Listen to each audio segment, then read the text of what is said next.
morning, everyone. And please, to my speakers, please join me.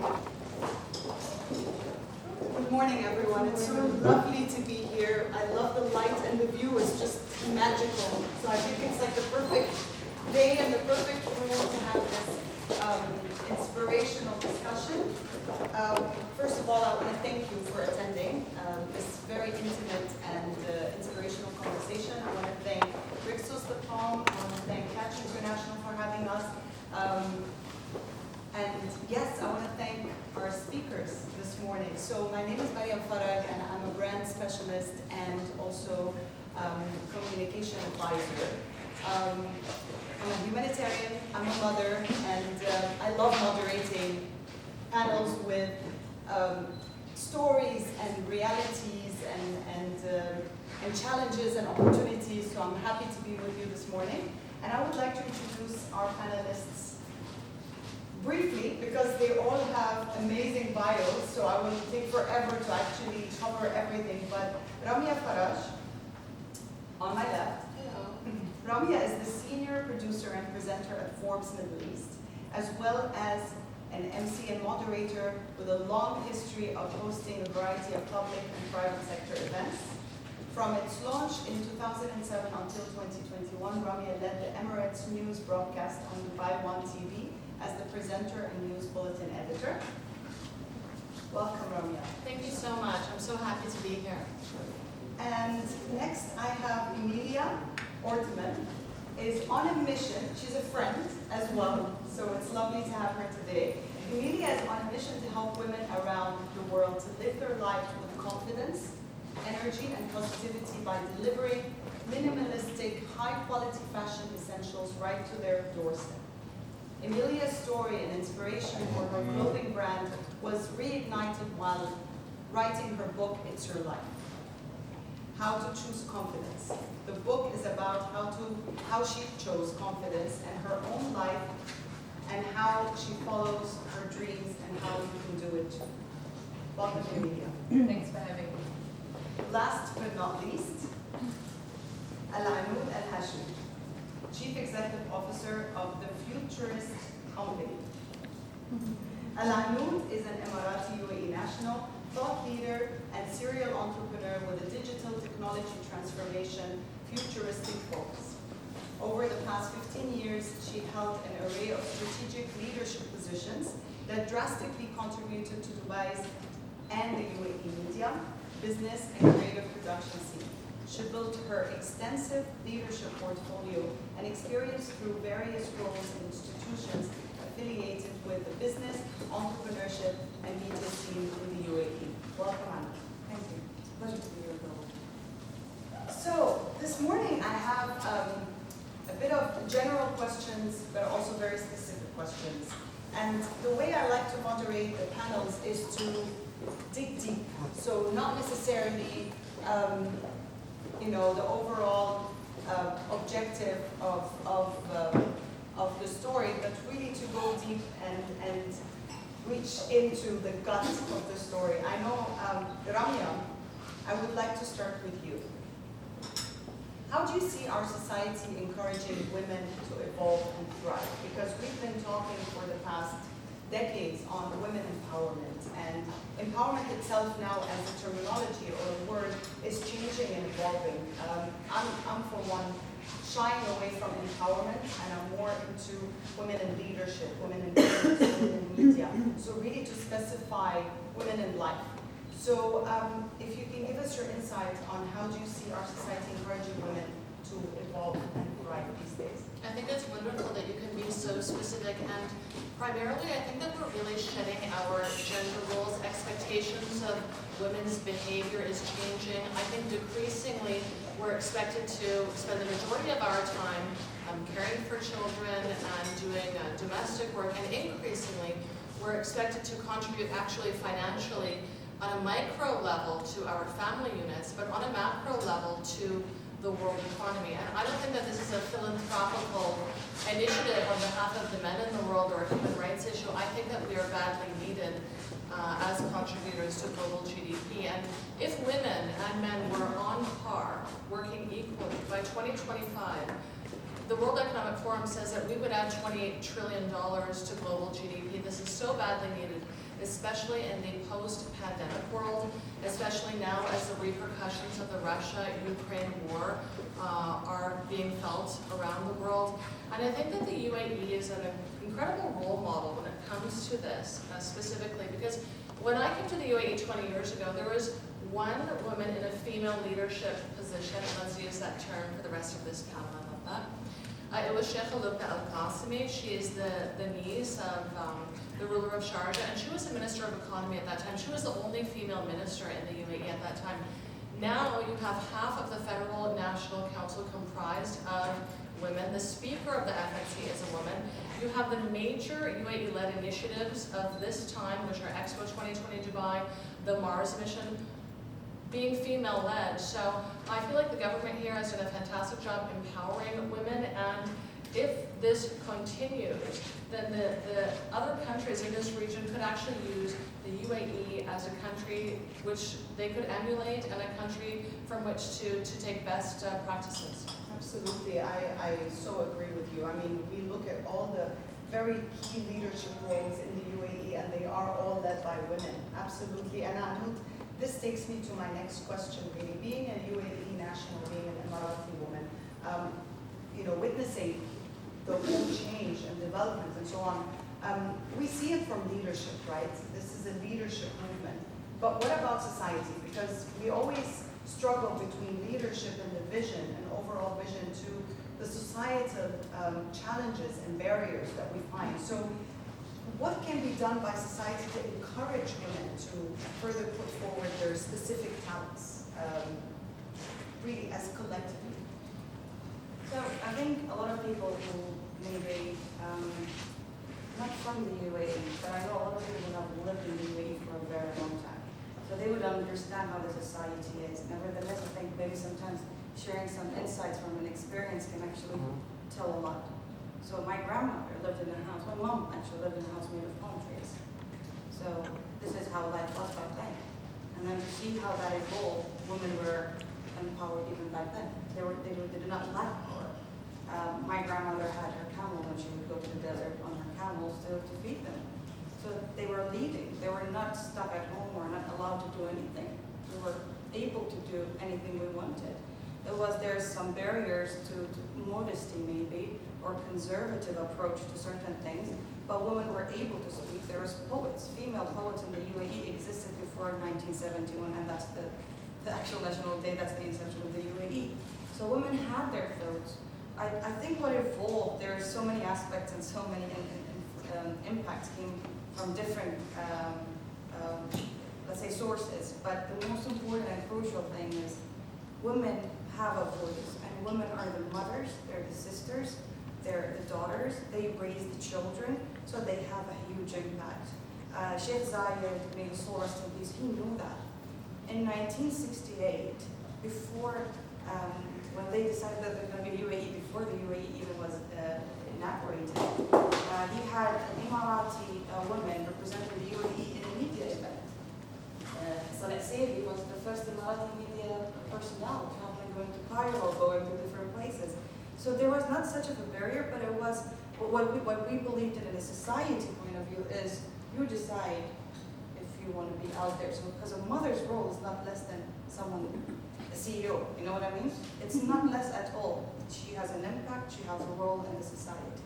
So the UAE has been always open, and what we are experiencing now is maybe the world is hearing more about it, maybe the amplified in media, but definitely I agree with you as well, Ramia, that the progress that happened in the last 15 years, anyone who have seen it, who have lived in the country, you can see like 50% of cabinet is females, and we hear a lot about filmmakers, and and we have artists and singers and all sorts of female in amazing positions showcasing their creativity or their work. So I hope I answered it. Absolutely. It's I've been here for 16 years, and I can tell you that I've seen the evolution, because I think this is an evolution. This is just I've seen the country evolve, and the people evolve with it, and not just the nationals, everybody, the people of the UAE, and it's just beautiful as one nation. It's just amazing how I constantly see people moving to the UAE and taking on their own lives and creating things, you know, and making things. And Emilia, you're one of them, right? You, Alanoud said something that I always like to say: we have a voice, and we need to amplify our voice, and we need to take on our voice. It's our choice, right? Because it's your life. You wrote a book called It's Your Life, and you talk about courage and bravery and how to grab the opportunity when you see it and create it. I want to ask you about the book. What inspired you to write this book? Give us the story. To be honest, my children inspired me. I mean, I initially started writing this book because I just wrote it for my kids. I put like notes in a notebook like this, like next to my bedside table. It wasn't a book, it was just a notebook. Things that I wanted them to know about me, about life, about, you know, that they are in charge, they can choose, they always have a choice, whatever happens.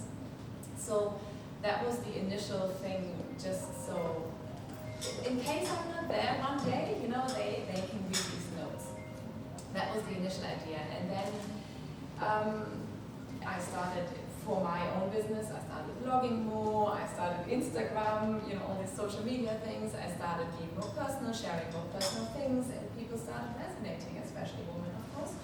And then I decided this book, this journal that I'm writing could be for anybody, you know, could be for any woman. It is not only for my children. And then I found a publisher and I talked to her, and initially it was my idea was to write a book for like 14-year-old girls. And then she was like, no, but the mothers will read it and they need to read it, you know, and then they can pass it on to their children. So that's the story behind it. Absolutely. You're a mother. And I love this of four. question, sorry, because Yes.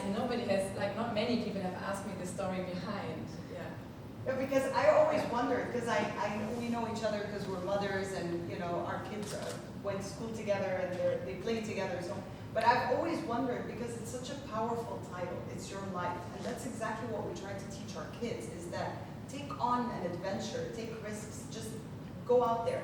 You're a mother of 4, 2 boys and 2 girls. How do you treat your children differently? This is, you know, because it's interesting. And do you treat them differently? I would love to say I don't, because obviously I don't want to treat them differently. But I can say I don't treat them differently because they're boys and girls. I have 2 boys, 2 girls, and the first ones are boys, and then the second 2 are girls. I think I treat them differently because different ages, the order of the children, so maybe even though you don't want to, I often demand more of my oldest, and I always have, because he seemed so old for me. And then also their personalities, of course. But what I do want to make sure for all 4 of them, whether it's boys or girls, to make sure that they realize they have a choice. It's their life, I mean the key messages, but also to treat women, and we're coming back to this topic, to treat women the same way, that they are the same. The 4 of them are the same, and I see it often. I mean, I know you have 2 boys, but I sometimes have boys come over to our house that are from just boys' family, and for them it's different. We have 2 girls as well, and they need to, you know, the dynamics in our house are different. So I think the boys in my house have a great way of growing up because they are growing up with girls, and equally the girls have a great way to grow up with boys, but also to put them back into their place, you know, sometimes. Like when the boys get too bossy, or they do make comments like, yeah, you know, when we're grown up, we can all live in the same house. The girls can look after the kids and we go to work. And I mean, they make that comment. And so even the girls then answer. And that's what I want. You know, I want them to empower themselves. So when you in the beginning mentioned empowerment, I'm like, and I often get asked that question, how would you empower women? We can't, I think, we can't empower women. We can help and we can set the scene. Like Dubai can set the scene, for example. We can have women who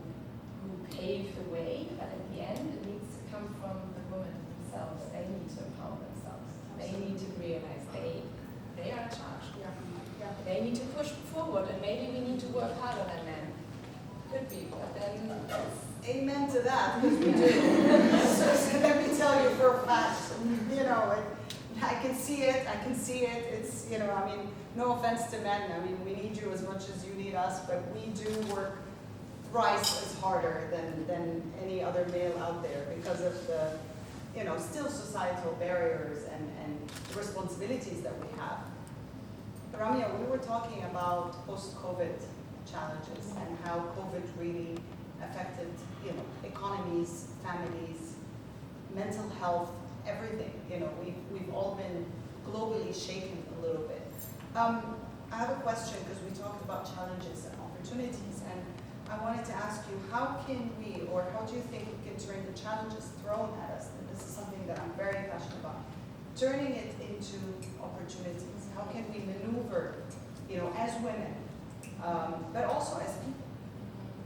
I think that this comes down, I would like to touch upon something that Emilia said later though, but I think this comes down to positive framing. It depends on how you frame a situation. So for example, if my colleague is sick one day and I need to complete her tasks and I don't know how to complete her tasks, by the end of the day, surely I will have some understanding, and that's a skill that I've now acquired which I can apply to future work. So I think positive framing is really important, as well as adaptation and resilience. So for example, when I joined CNBC as a fresh graduate 100 years ago when I first came to Dubai, I was a reporter on a show called Middle East This Week. And for one reason or another, all the other staff on Middle East This Week just started leaving the show one by one, the presenter, the producer, the other reporters. So I was tasked with taking on their roles. And 5 years later, I had my own show, and I was only 20 years old. It was called Middle East This Week, and it was one of the best periods of my life. So I think that adaptation and resilience are really important, and also taking risks and knowing that you might make a mistake, but you're not going to die. You know, life will go on. You might be a little bit embarrassed. Life will go on. You know, take risks, and ultimately the rewards will outweigh any type of downsides to those risks. Absolutely. Regarding what Emilia was saying, though, I think that we have a tendency to socialize our girls to take on feminine gender roles. And I think that we need to socialize both our girls and our boys to understand that these traditional roles should no longer exist. So the girls and boys should have the same level of education, the same opportunities, same access to health care. And I feel as though it's not just a Middle Eastern phenomenon, it's a Western phenomenon as well. I was at my daughter's school and there was a Western man talking about how his daughter loves playing with dolls, but his son is very studious. And his daughter's in foundation stage and his son was in year 1 or 2. So he is socializing them to believe that she is in fact meant to play with dolls and he is in fact meant to be studious. And I think that oftentimes it's these people in our lives who are supposed to guide us, who are actually, unfortunately, our biggest hindrance to achieving our goals, because what they think is best for us isn't necessarily what is in our best interest, and their dreams for us aren't our dreams. We're the only ones who know what our dreams are and who can actually fulfill them. Nobody else can really do that for us. Absolutely, I hear you. I grew up with 2 boys, and so I was always, you know, what Emilia is saying is just, I'm always, you know, in the middle of what boys do, what girls should do, and what I can do, what I can't do. But growing up with very open-minded single mom, really, she opened the door to me and she said, as long as you're responsible and you're taking good care of yourself, just go out there and follow your dreams, and just, there's nothing impossible, you know, everything is possible for you. And now that I have 2 boys and I'm the only girl at home or only female, I try as much as I can to raise them well and to, you know, sometimes we just struggle with, oh, you know, but that's a girl sport and that's a, and I'm like, no. This is just, no. Please, just reformulate your brain. But I wanted to pick up on that, Ramia. One last question for you before we move on to Alanoud. I have a very important question for you as well. But you said that, you know, sometimes our parents think that this is what's best for us. And you've shared a personal story inside your Well, video now. I want you to noticed. talk about that, if you don't mind. Sure. I notice, I'm not sure which personal story you're referring to, there's so many, but what I do notice is that men, especially from the eastern region, they want to keep their daughters safe. So they encourage their daughters to study close to home. They encourage their daughters to take up professions where they won't have long working hours, where they will be able to spend enough time at home. Whereas their sons are encouraged to pursue education abroad, maybe pursue more challenging careers. And this is what I meant about socializing our girls to be different from boys. I think it all starts from home, and this needs to be removed completely from the family dynamic. And about my personal story, so I grew up. I grew up in a household where my dad actually immigrated to Canada in the 60s, and we were having a conversation about my future in the late 90s. He had been there for 3 decades, and he still had the old world mentality. So he still wanted me to study at a local university. He didn't want me to pursue journalism. He thought that the pay wasn't great and I would be traveling too much. So despite his wishes, the week after I graduated, I traveled to Dubai. And I contacted every news editor in Media City, and I got a job in Dubai. I called them, I said, I'm not coming home. And and that is how I pursued and fulfilled my personal dream. I feel as though we really need to while we do have to obviously respect our elders, we need to stop letting them dictate how our lives are going to be to us, because it's your life at the end of the day. Nobody can form it better than you can. Absolutely. We have back home, I'm from Egypt, and we have back home the families of the lawyers and the doctors and the engineers. Yeah, so when you come from a line of lawyers, doctors, engineers, you're gonna have to follow that because it's the right thing to do, or what my parents want me to. And often when I do youth talks, I talk about that, and I talk about how to actually strategize against that and try to get your parents on board. Doing what you love and what you're good at, because waking up every morning, going to work, you really need to push yourself out of bed, and for that you need to do what you love. And we talked about how fortunate we are in a nation that actually pushes the agenda for women in leadership on so many levels. And we see the 2030, 2050, the agenda is growing and going really, really fast. How do you see the future of women in the next 10 years in the UAE? And what can we do to actually help push that agenda from a private sector perspective, from people, from entrepreneurship? The way I will think about how the UAE operates, and it's mind-boggling a bit, because I've seen Dubai when it ends literally after Dubai World Trade Center. That was the end of Dubai. But it's a sand. Yeah. And now you have all the way, you have all the way until JBR, and after that, and All the way to Rixos. literally all the way to here as well, right? Nothing was here. And all of that makes you think about how it works. So when they say we're going to achieve something, it's like everyone is working toward that strategy. So the Sheikh says, and I hear it sometimes, he says, jump, and we say how high. Yeah, we enjoy it, we enjoy achieving things, and we love it, we celebrate it, and when I say we, it's everyone who's part of the ecosystem and building something in the UAE. But if you think about it for a second, the way that the UAE celebrates Sheikh Fatima bint Mbarak, the wife of Sheikh Zayed, so siblings. She's the mother of the UAE, so there is that mother respect, there is that mother idea that we all love. There is this respect to the teachers, there is this respect to when COVID happened, all the nurses, all the doctors, All the frontliners. it did not differentiate men and women, and I love that, but there is always this lovely, gentle touch that respects and appreciates the unheard, the people that you don't really see them everywhere.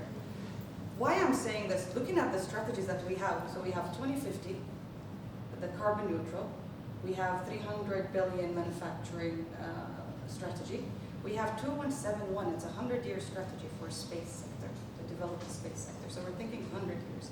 So I'm thinking now, after 10 years, we already have a female astronaut in development, being trained to be our first female astronaut, right? what we will be doing as women, I think we're doing it now. What will happen is less of, oh, you're a CEO, and Alanoud Alhashmi, you're a female CEO, I'm a human CEO. You know, more of, we're all the same. It's not because I'm female, it's a unique case, or because I really, you shed the light on something and it made me think of a video I watched, and when it says, who's doing the pavement of the roads, it's mostly men. So if we want to be really equal and we want to go and demand for equality, let's do it properly. But what I'm saying is we need to be comfortable that we're women. And yes, our bodies maybe cannot do that, but I know some women who are stronger than men. And I would know some men who are a bit weaker, their body, it's a human nature, it's their body, you know. We need to stop finding what's different, because we are different. I'm different than you, and I'm different than you, and you're different than me. We should not be looking at the differences. We just need to look at each other, men, women, children, Muslim, Christian, Jewish. It doesn't matter anymore, because we always look at these things that make us different. Let's look at the fact that we all have parents that we care about, the fact that we have families that we really care about. Our health is very important. COVID was like a reality check for us. If we look at that, honestly speaking, we will be thinking about what humanity can achieve in the future, and women are definitely part of it. If not leading it, because we can look at things holistically and we can multitask. I believe there is much to multitask as well, because I'm just saying from experience. But the idea is that I would love to see a day where we're just beautiful human. How you do? You know what I mean? Absolutely. Great human. Yeah. Absolutely. Inshallah, one day. And I think it's coming soon. It's We're already making it here. happen. I think honestly it's already here. You know, the theme this year for International Women's Day, I think it's a month really, because March is all about women, is break the bias. And this is exactly what we want to do. We want to break the bias, not just gender equality. We want to break the bias that you don't see male and female anymore. You see human beings. You're absolutely right. So, and that's why I shy away from empowerment, because it's not about women empowerment. It's about development of the human race. You know, post-COVID, we all got hit, literally all of us, you know, from the US to Australia to Syria to everywhere. So now we share one common, mission is to elevate humanity. Emilia, I want to talk about break the bias, and I want to talk about sometimes globally in the world sees Dubai and the UAE as, you know, very expensive, and oh my God, it's so hard to move here, and you know, businesses are just impossible to create, and so on. And we're talking now, before the panel, how now the government is making it so much easier, facilitating for entrepreneurs to come and for even freelancers to come and live here, work here, create their dreams here. Can you tell us how you created your business and what is your business about? Yeah, I've been here 10 years, so I think long enough to see a huge change. And I would say, especially within the last 4 years, I would say it started even just before COVID. I came here and I had already my own business, and I had no idea, I had never even been here, so I had no idea what it would be like. But I found it coming from America. I'm German, but I lived in America beforehand, and I had my own business, and it was super easy, like the setup of the business, doing the accounting, like everything was like a breeze. It was easy to set it up and to just get going. And then when I came here, I thought that was like a huge hurdle already. And that has changed, like you mentioned, that setting up the business alone has changed a lot. But that there are even the word freelancer, I don't even know that existed 10 years ago. I mean, it existed, of course, but you know, like, was it possible? I don't know exactly, because I had a bit different business, but still, a lot has happened. Saying that, a lot still needs to happen to make it even easier, and obviously the world around us needs to know about it, you know, because there's still this preconception about Dubai, and it is still there. I know from my friends and family back home, they wouldn't just come here. So yeah, a lot needs to happen, and I think a lot, it's not only, I am saying that it needs to come from the woman, and we need to like empower ourselves and fight for it, but I think we need to be, like you were saying, we are all humans, we're the same, so the men need to support and they need to help. And this starts when, with childcare, like simple things, that has changed, by the way, a lot as well. When I came here, there was constantly a day of nursery or school. And there was a bike race in the city, and the schools closed from one day to another.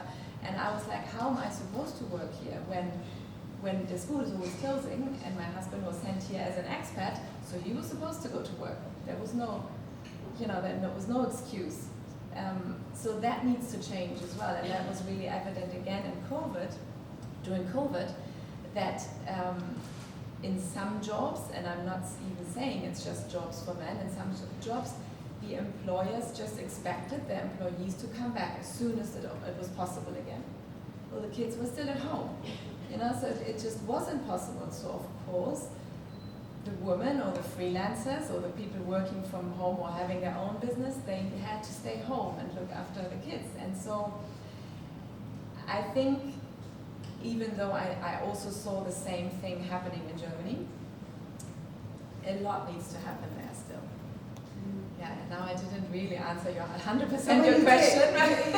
You answered the first half, but if you can tell us about your business quickly and briefly before I move to the next question, because I know the audience is itching as well to ask questions, and I don't want to take away their time.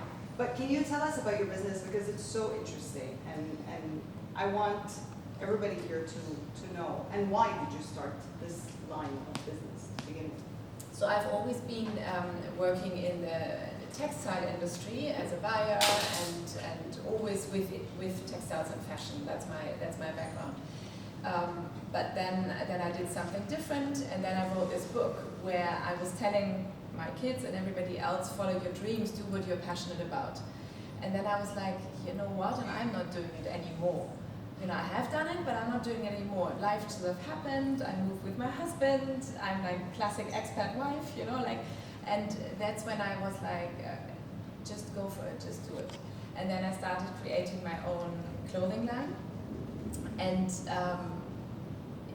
it is just fashion, it is just clothes, but what I want to do, everybody does what they are best, but I still want to help women, empowerment. I want to feel women beautiful and confident in what they are wearing. And it all comes back to us feeling the confidence to step into the workplace, to open your voice at home and speak up against your husband maybe, or your father, or follow your dreams and follow your path and live your life. And one way is by feeling good about yourself, and that's by what you're putting on, what you're wearing. So, because that's what I'm good at and that's what I love doing, that's the way I support women. Yeah, and I love those T-shirts, and they have messages, and I was lucky enough that you named the T-shirt after me, and I was just like, oh my God, Really? This is awesome, this is great. But I want to touch upon what you're saying, is that feeling comfortable within your skin. I know that Rixos, they promote and their message is real memories. You come to their, it's all about families, and it's all about family reunions and making real memories at Rixos. And real, the word real right now is really becoming obsolete in our lives. I have teenagers at home, and they're constantly on social media. And sometimes I just want to break my phone looking at social media because it's so unreal, and all the filtering and all this and that, and we're sending a message to our children and to the next generation that you need to be unreal to survive and thrive in this world. And so I join hands with Rixos, really just keeping it real and zero, #no filter, because I recently wrote an article for Campaign Middle East, and I urge you to read it, not because it's written by me, but really because of the message, is that does beauty need a new face? Because the beauty brands these days out there are promoting unreal beauty, filtered beauty. And is this really the message that we want to send out? Using I mean, I'm not against models, or I'm not against so-called influencers or any of that. I mean, everybody has got their own mission in life, and that's good. But I believe that brands need to start using real women, women like you who are actually doing real things and not just posing. So we need to keep a balance between what we want to teach our children and the message that we want to give them is to pursue your dreams. How am I supposed to go pursue my dreams when I don't see real women being portrayed and modeled and you know, celebrated by brands? So I would love to hear your opinion on that from your respective industries. Just go with the flow organically, just go ahead. I think that we're actually the best models for our daughters and for the women who are around us. So they are, last night I was preparing for this panel and I was saying to my daughter Sasha, gosh, I have this panel tomorrow, let me take some notes, let me prepare some answers, you know. And so she was watching me do that for a good hour and a half last night, you know. I'll be honest, I had to prepare before I came today. So I think that we are setting the example for them. Also, today there's social media, but in my day we had 17 magazine, and I remember all of the supermodels, and I have their Cosmopolitan. and Cosmo. Cosmo wasn't a bit mature for me, but and I know all of their measurements, you know. And until this day, I have to admit, I idolize Naomi Campbell, Claudia Schiffer, Cindy Crawford. Those, you know, those were the supermodels of my day. So there's social media now. In those days, it was 17 magazine. I mean, I think there's always going to be something which is something to aspire to for young girls, which is not attainable. Okay, and the sooner that we can make them understand that it's not attainable and it's not necessarily something that you need to be or that you need to have, the more comfortable they're going to be to pursue actual interests and to pursue what's really their future. But also to feel good within themselves. Absolutely, You know, the feeling good within my own skin. I don't need to be anybody else. You know, as long as I'm healthy, I should be okay and happy. Please go ahead. Yeah, I agree totally about that. It's a super complex topic, and in the fashion industry, I see the advantage, and I say that openly, about having proper models to model the clothes and to be on the photos because they can pose and it's their job, you know, versus the woman, like me, for example. If I have to pose for a photo, it's not that easy for me. So that is one part that is super complex because it is so important to have different women showcasing beauty, fashion, everything really, modeling. Modeling for the readers and the viewers. It is, both is important, I feel. There are some brands who are doing this though. Am I right? Exactly. There's there are several brands who really are doing it. There are lots of brands, exactly. There are lots of brands doing it, and there are amazing plus size models, for example, who are amazing because they can move in front of the camera.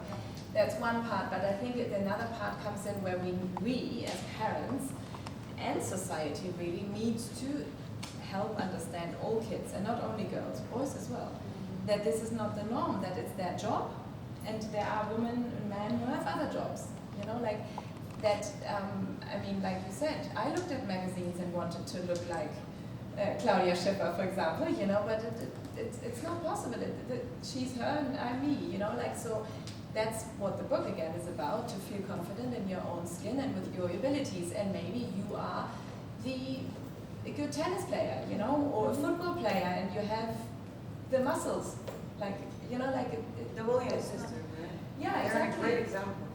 Yeah, like lots of sport athletes are great examples. But and that's important that we teach our kids.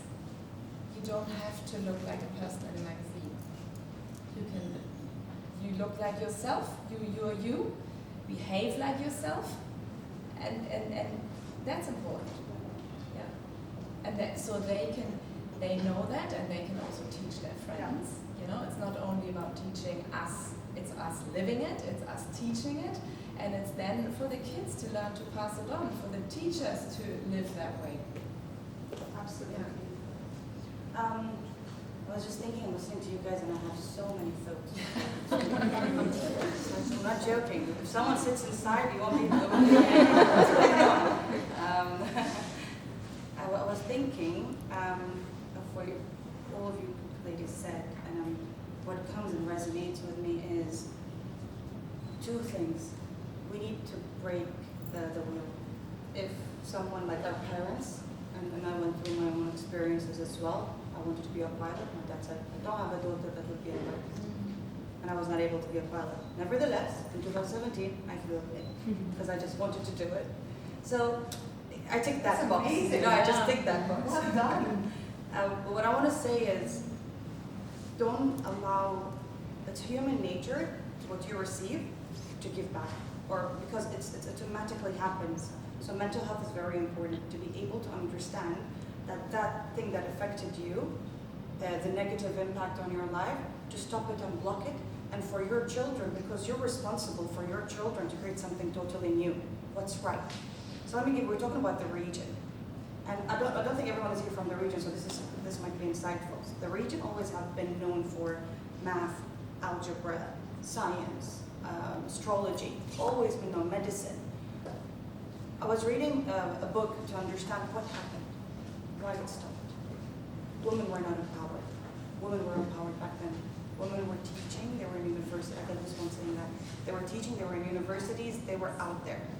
And then because of some movements that happened, conservativeness increased, and women were required to cover up more or stay more at home, using religion, but religion had nothing to do with it. So it has nothing to do with religion. It's different movements that happen within the region. Why I'm saying that? Because it is our responsibility now to forget what happened in the past, that all that changes and block it. So in the future, my son and my daughter, they know they will be punished equally if they do something wrong. It's not just because you're a boy, it's going to be easier for you, you can stay out late, but a girl, that's in my society, in my culture, it is sometimes like that. A girl can't go and stay over with her friends, but a boy can do that and go out with his friends. So these differentiations allows that gender inequality, gender, like even pay gap, you know what I mean? It allows all of other things to happen because it becomes part of their mentality. So it is our responsibility to end it. If we don't end it, it's the next generation having the same issue. We're not fixing the problem at all. I think globally we're facing the double standards still. I mean, it's going to take some time. Yeah, but sorry. Well, your point, all these filters and the media. I'm guilty. I used it. I have to be honest. And I read an article about how it psychologically damages you. You really become depressed because when you see what you see in the filter and what you see in the mirror is different. And I promised myself not to use filters anymore. And except the way I look in the middle. But what really caught my attention, it's boys and girls using it, by the way. It's not only girls. Yeah. Keep that in mind. Yeah. It's everyone is using filters. It started as something gimmicky, something funny, and then suddenly became, oh, serious, I can't take a picture without it. Let's take a picture. No, wait, let me get my Snapchat so I can put that filter to take that picture. And that is not only affecting ourselves, the way that we look in a picture, our authenticity is being damaged here because you lose your essence. And that's when you talk about find your own way, you're responsible for your life. It affects it in a way or another. So our kids always on that tablet doing that, and from that young age doing that, it's actually going to create really serious damage, the way that they look at themselves. Absolutely. I love that authenticity. It's so important, in a world that is so global. I mean, look at us. How many nationalities here? How many backgrounds and ethnicities? And it's so beautiful. But yet we, I always say that we are global, but we also always need to be local.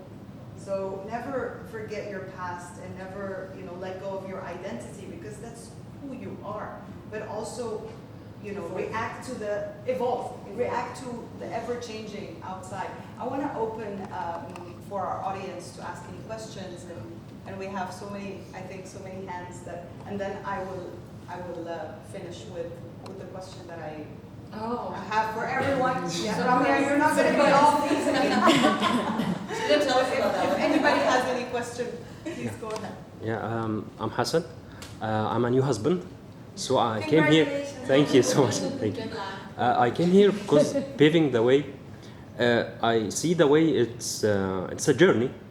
We are partners. I came here to ask you, each one of you, which message you would love to give to your husband and your father, because maybe I'll be a father in a couple of months. So that's why I came here, because I recently moved here. I have established career in Egypt 15 years. Obviously, I'm a filmmaker, but I moved in here because here is safer for my wife. In Egypt, it's a little bit harsh and depressing.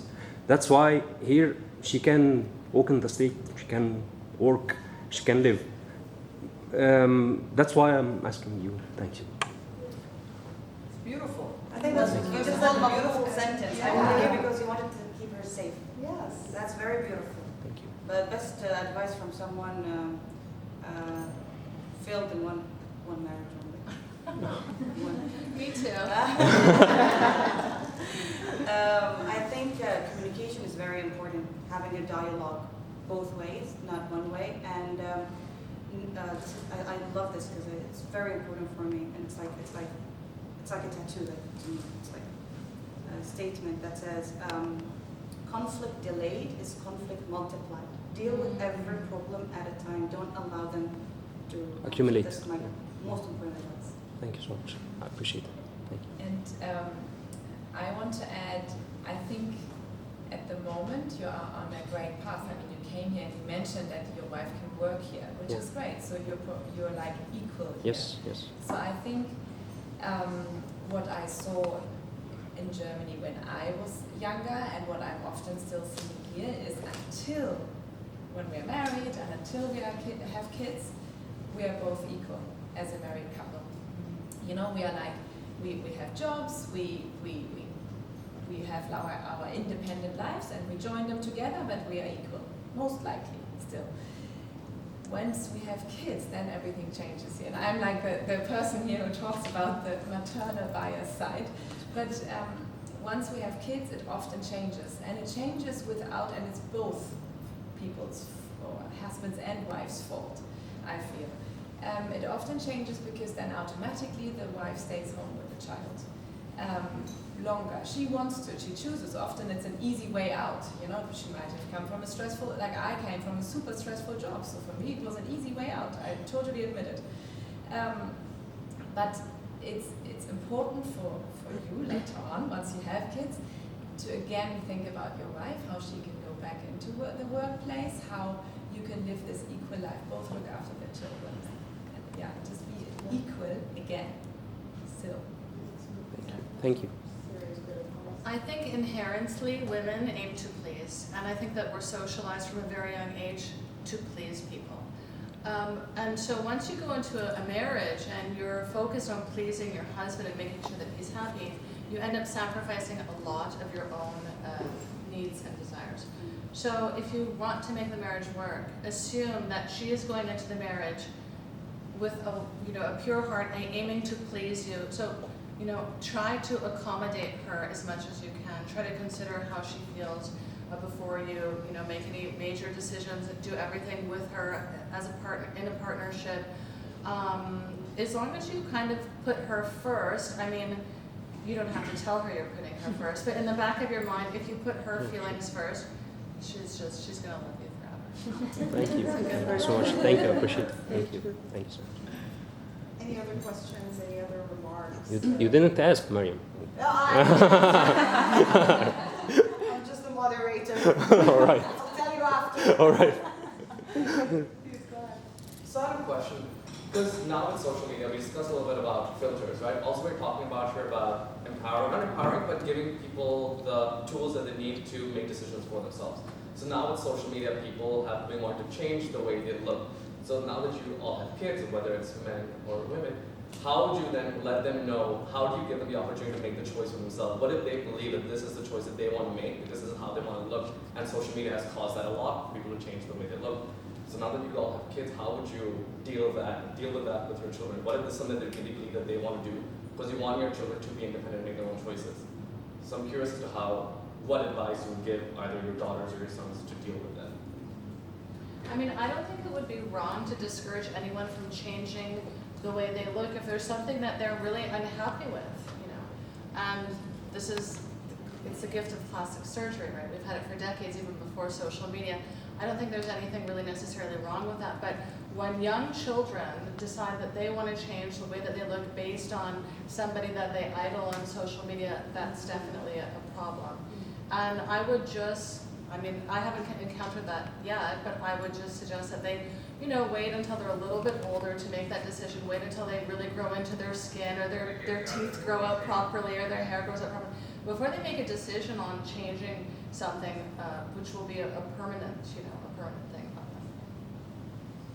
Yeah, I totally agree. Wait, first of all, and then coming back to giving your kids this, that they are giving your kids confidence, or teaching them how to feel confident about themselves, and then that's so important. I think feeling like having a strong background at home, that's super important, so that they know they have the support from home. And then I totally agree with you, when you're older and there's something you're really unhappy about, you know, it's possible to change it. So I have friends who had surgery and they were much more confident afterwards. So I don't see anything wrong with it per se, but I totally agree, don't change the way you look just because somebody else looks that way, or you see it on social media, or you have a smoother skin because of a filter on social media. That's not what I'm talking about. What came to my mind listening to you ask me that question is, I think we need to be able to, and I do believe parents do it, maybe, I don't know if we say it enough, just to be able to say, I love you and you're beautiful. And when they see a picture with filters, say, you know, you look better like that, and be able to give them that positive feedback, and maybe teach them that smart is beautiful more than filter. You know what I mean? Like, you know, like give them role models who are really smart, and they're beautiful because they're smart, or because they're hardworking. You know, there's a lot of scientists out there, women, men, athletes, and we can give examples for them to give them an option that they can look up to instead of what the social media is giving them. And that. I just have, you know, picking up on that, I just have one comment to dads and moms, please, because it just breaks my heart. Like, when you take pictures of your girls, just refrain from saying my little princess, because honestly speaking, there's no more princesses here. Just, you know, just keep it to what they want to be, because it's like, my princess, and you know, and already we are socializing the girl to be a princess. And what if she wants to be a lawyer? I mean, what if she wants to be a president? So these small things that we put on social media, it kind of just gets drilled into girls' thoughts. And I'm just finding it super hard to believe that in this day and age we still call girls princesses. I mean, you know, I mean, it's nice to be a princess if you're from royal family, but you know, if you're a normal person, you're not a princess. You're a person. You're a human being. You're an achiever. You are a runner. You are an athlete. You're whatever. So yeah, this is just a comment that if you're still doing that, just stop doing it secretly. And I have a comment, just a thought. I have a friend who's a body positivity coach, I would call it. And she, for example, doesn't use any words like beautiful, good looking, like any adjectives really on pictures or people. So she wouldn't say that tall girl, that small girl. She would say that girl or that girl over there. So, and also her kids. She doesn't say you're beautiful. She uses other words. So I don't do it. I do say you're beautiful, yes, but it's a thought. But it's something that I have in mind since she told me about it. So it's something just to put out here. Absolutely. To have in mind to maybe use less of those words, you know, so that the girls don't always want to be beautiful for their Very parents. smart. I love it. Yeah. You're ambitious. Yeah, something like you're that. inspirational. Or just, it's a great photo of you. It might sound very perfectionist, but it's about a habit. 21 days, do that, and then it becomes a habit. Like substitute, change that. I'm not going to use that word, and then it becomes a habit. 90 But days. that is so interesting, and that you need to talk about this more on social media, because we all fall into that trap, right? We all the terminology. I mean, there's no word for it, but we just kind of like frame it in a way that that's super interesting. I wanted to ask, since we're in hospitality, and I'm going to come back, I wanted to ask actually, because hospitality for women, long time ago, used to be a very, like, it's a big no-no industry, right? And oh my God, you're going to work long hours, like nursing. I mean, if you're a nurse, no, you're going to take night shifts. This is not acceptable. Front desk, what are you doing? This doesn't look good. So since we're being hosted by Rixos, I would like to ask any of the ladies here, how did you get into this career, and how do you feel being in a you know, stereotypical industry, in fact, for women? And then I will take all the questions here. If I may speak on behalf of Rixos Hotels UAE, so far being with Rixos, heading the PR team for over a year now, I feel actually like I did not feel the hindrance or restrictions. I actually felt the opposite. Like I felt a lot of freedom. Thank you to my leaders here.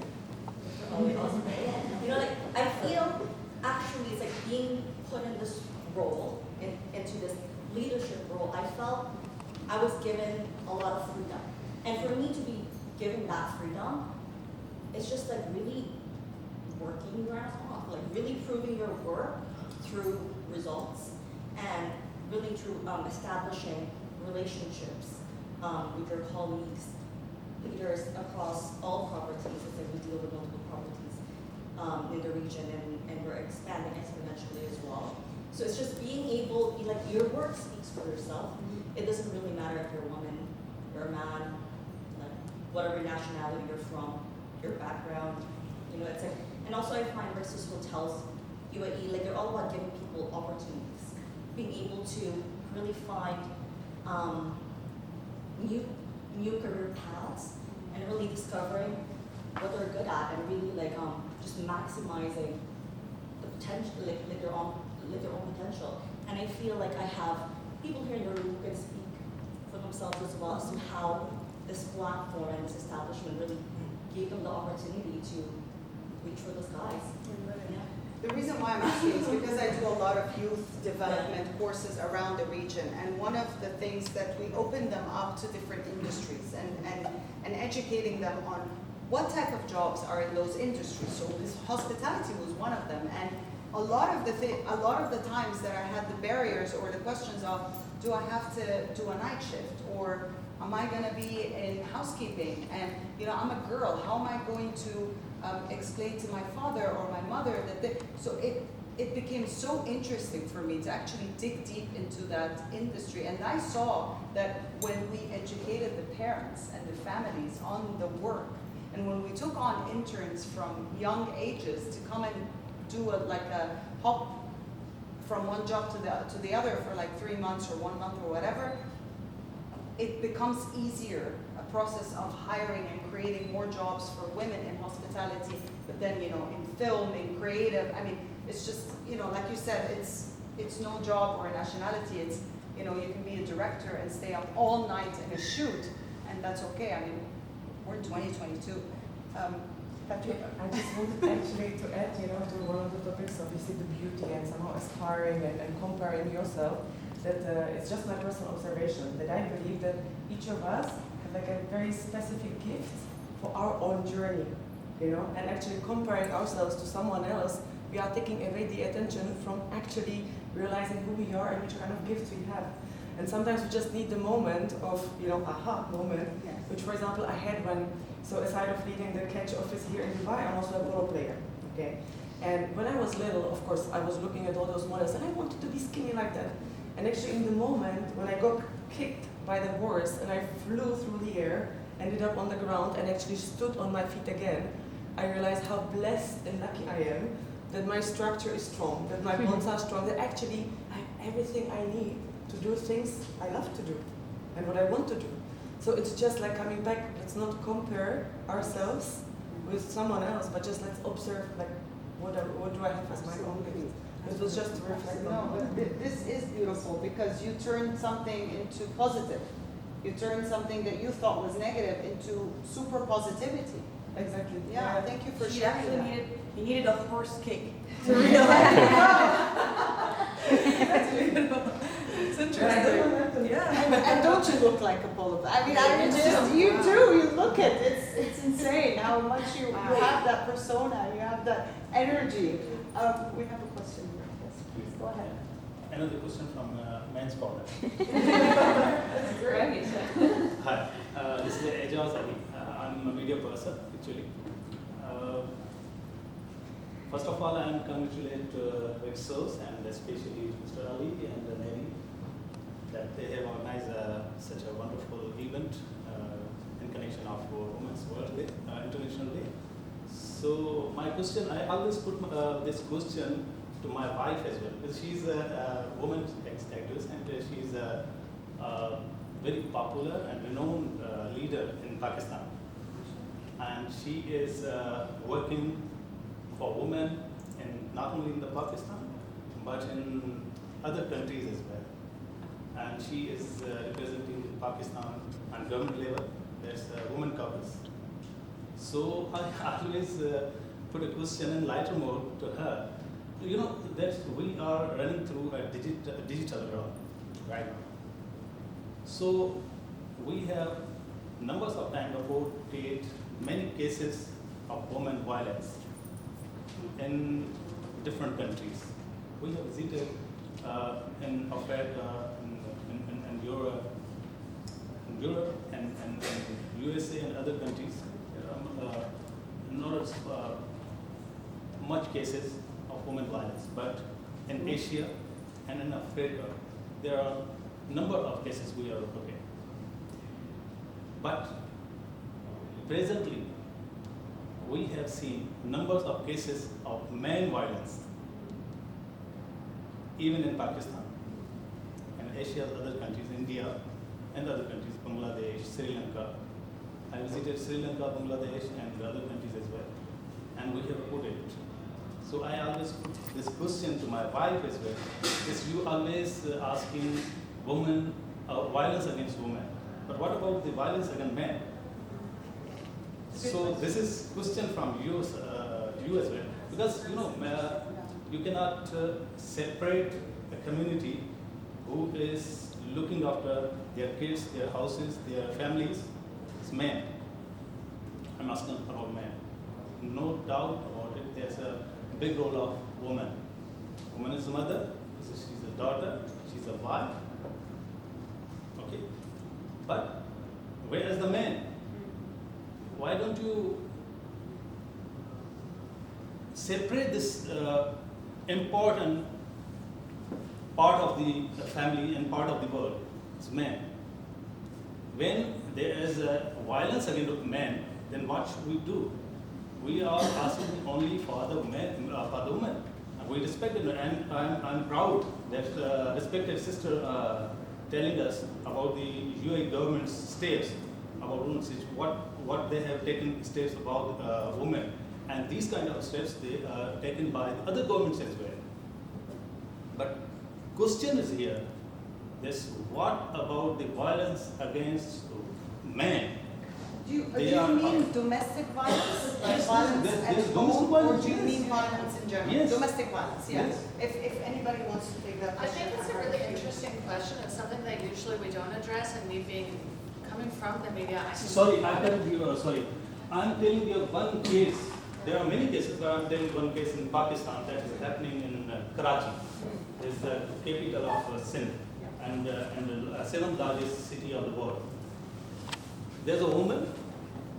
She murdered to her husband. She cut it into pieces. She cooked it. This kind of violence against women. So I think And this is something like this is reported. very, very rare. Okay, first of all, let's establish that. Another thing, the most important part of this is that violence against men is far, far, far less than violence against women. Men have the physical means to protect themselves better than women do. We need to establish that. Having said that, there are certainly cases of violence against men that are underreported because it's a bit taboo for a man to go to a police station and say, you know, my wife hit me last night. In terms of Pakistan, I've been to Pakistan. I felt like, I have to say, it's a very male-dominated society. If you're walking down the street in Karachi, there's 2% women, you know. So I would be surprised if the violence against men was in huge proportions in Pakistan. If it is, this is something that the local authorities really need to deal with. And maybe you could take it upon yourself to start some type of men's group to support men who are victims of violence if you feel very strongly about this, since your wife also works for the empowerment of women. I see it, yes, you're 100% right, but I see it differently. I see violence against humanity, honestly, because, you know, violence against women is huge. And by the way, still in the West, it's still huge. I mean, we see a lot of cases reported. The only difference between the West and this part of the world is that there are stricter laws and regulations over there than here. Here, the women are scared to report, or they're scared to leave, or, I mean, there's so many, they're not financially independent to actually step up and say, you know what, I'm leaving, because she can't, and she has kids to support, and so on and so forth, and we all know these stories. But if we look at post-COVID and during COVID, most of the cases that were reported of violence were children and women. So if you look at the UNICEF statistics, particularly, the body of the UN that looks after women and children, they have reported around 85% of increase of abuse against children and women because the men were at home. And all the frustration of losing your job, not being able to support for your family, and so on and so forth, they actually affected women and children. So if you look at it, nobody needs to be in an abusive relationship, but it's all about policy making. It's all about raising awareness about domestic violence in general. It could be against men, it could be against women, it could be against children. And sometimes violence is it's not physical. Sometimes violence is verbal. The way you treat your children. I mean, I'm a big advocate on verbal abuse for children. The words that we use, terminologies in Arabic, for example, enta hmar, you know, enta ghabi, enta fashil, you're a loser, you're stupid, you're a donkey. These things, you know, you might think as a parent it doesn't affect the child, oh, it's just a passing by comment, but it actually does, because guess what? It grows up with you. So violence grows up with you, then you decide, you know, you decide to do what to do with it. But I mean, I hear you. Violence in general against anyone is wrong, totally wrong. And I just want to establish that any kind of violence, either if it's emotional, verbal, either if it's from men or women, it's definitely, there is a psychological error in whatever gender is doing any violence. So if there are women that could kill her husband, she's definitely unstable. There's something wrong. Where if a man can like lay hands on a woman or anything, also there is something wrong.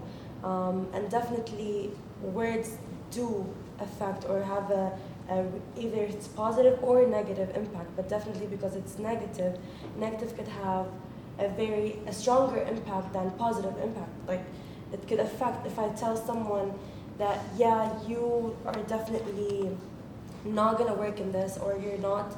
It shouldn't be only solid words like التغابي or you're a loser or whatever. It's also about, like, if I just make someone feel that he or she can't do or can't work in something, like, I don't think it's gonna work for you. I don't think I don't think you can do it. This can definitely have a serious effect on that person, you know? Discouraging. Yeah. That's it. And I also want to say, picking up the topic of breaking the bias, I think in general, whatever happens, whether it's to women or men, and whether it's violence or something else, you need to speak up about it. Use your voice and speak about it. And that's the same for men and women. You know, things happen to men as well. I mean, For example, men don't progress in jobs as well, just like women, but that's not talked about. What is talked about is the woman not progressing because of men. It happens the other way around as well, and both sides need to talk about it and use their voices. You know,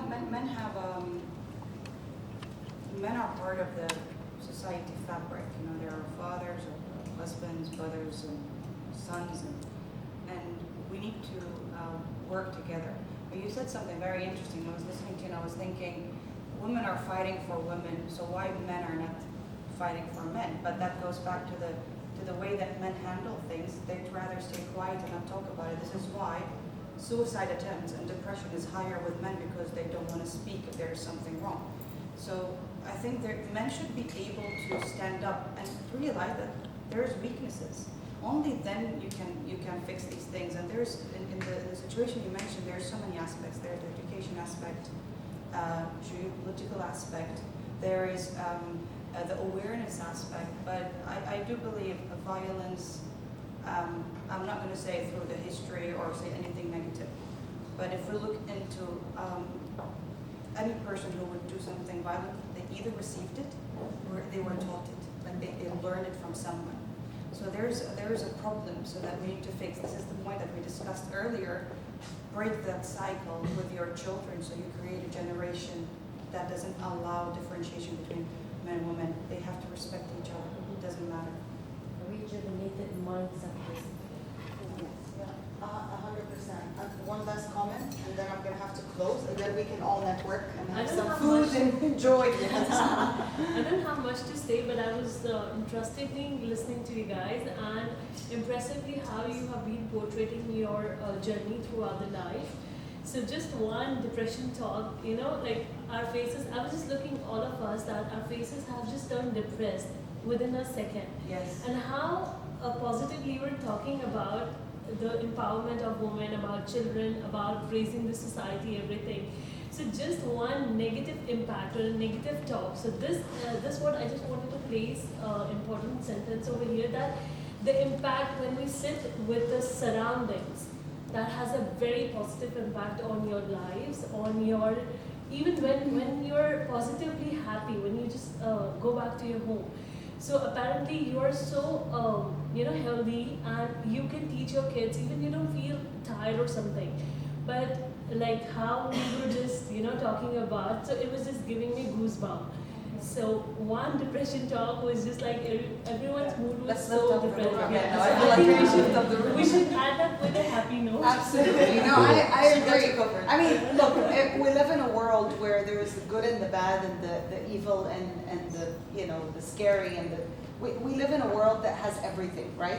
So it's all up to you, and I thank you so much for actually pointing that out, because it's up to you how you uplift yourself and how you change your situation.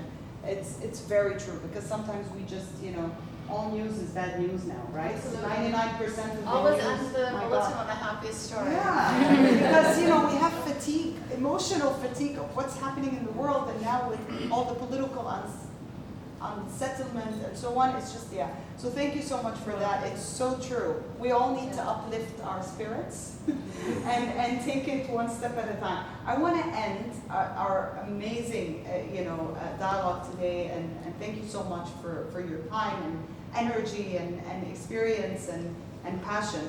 But I want to ask you, speaking to young people particularly, young females and male, what is one, not advice, but one message that you would tell yourself when you were young, and what would you give them as that advice now that we live in a digital world and it's beyond 17 magazine and Cosmopolitan?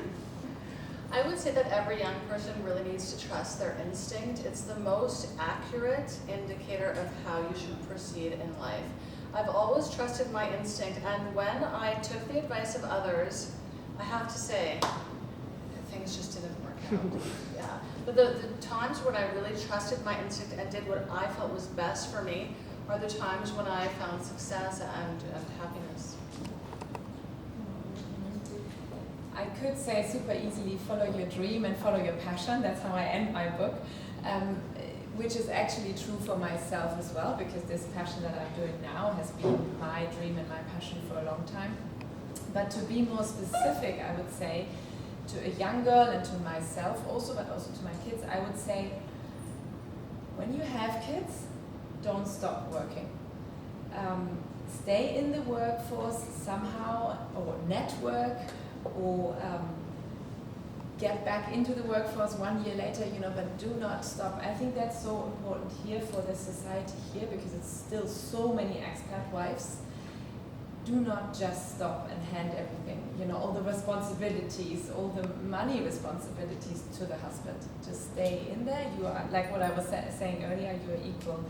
And then supporting each other, support other women, lift other women up, like what you were saying now, lift each other up.